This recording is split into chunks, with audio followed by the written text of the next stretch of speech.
Alors voici le corrigé de vos notes de cours à la page 13 du chapitre 5 pour la mise en évidence, qui est une méthode de factorisation. Donc, on veut exprimer 8x2 plus 12xy comme un produit de facteurs. Donc, ce que je fais, c'est que je vais trouver un facteur commun à 8x2 et 12xy, pardon.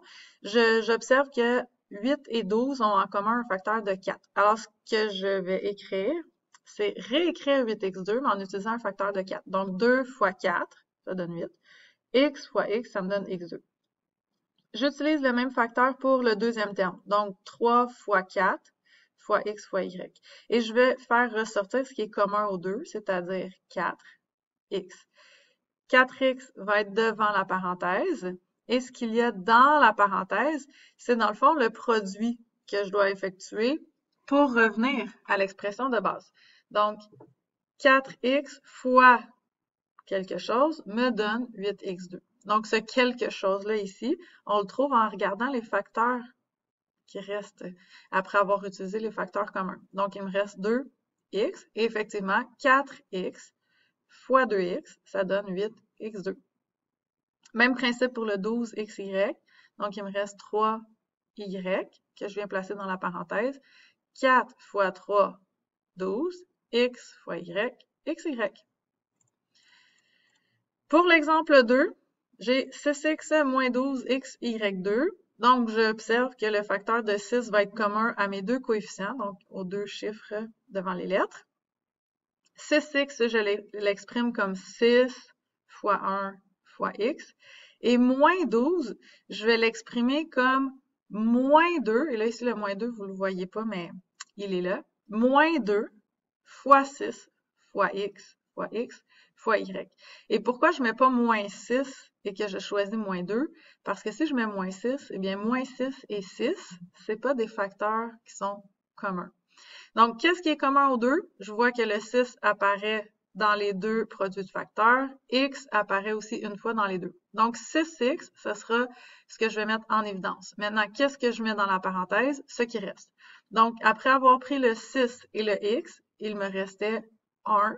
Donc, il est important ce 1-là. Il va dans la parenthèse. Et qu'est-ce qui me restait ici? Ben, le moins 2. Donc, ici, le moins, qu'on ne voyait pas, mais qui existe et qui est très important, moins 2x, y. Donc, ici, vous avez la réponse. Et là, je vous demande, si on avait pris 3x, si on avait mis 3x en évidence, qu'est-ce qu'on aurait obtenu dans la parenthèse? Donc, je te mets au défi de trouver la réponse et de venir nous montrer ton résultat. Numéro 3, je vous montre la réponse. 4 aussi et le 5. Donc, prenez le temps de corriger.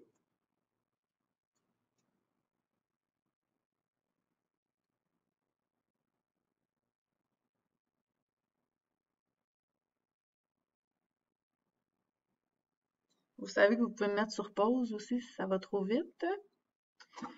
Il y a deux erreurs, des petites erreurs.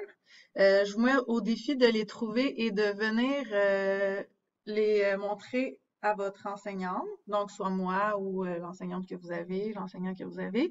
Donc, il y a deux petites erreurs parmi ces trois réponses.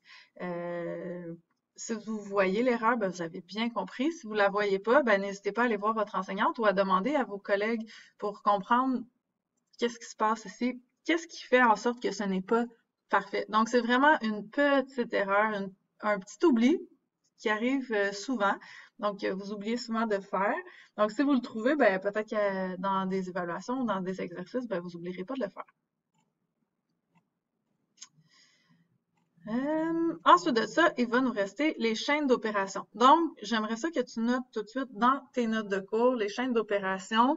Les étapes pour effectuer les chaînes d'opérations algébriques sont basées sur la priorité des opérations avec les nombres réels. Donc, PEMDAS, que tu connais depuis longtemps. Donc, les étapes, tu dois les faire en ordre. Donc, en premier, on effectue les opérations entre parenthèses. Ensuite, les exposants, multiplication et division.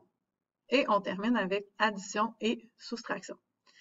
Donc, dans la prochaine capsule, je vais vous expliquer comment faire les chaînes d'opérations algébriques.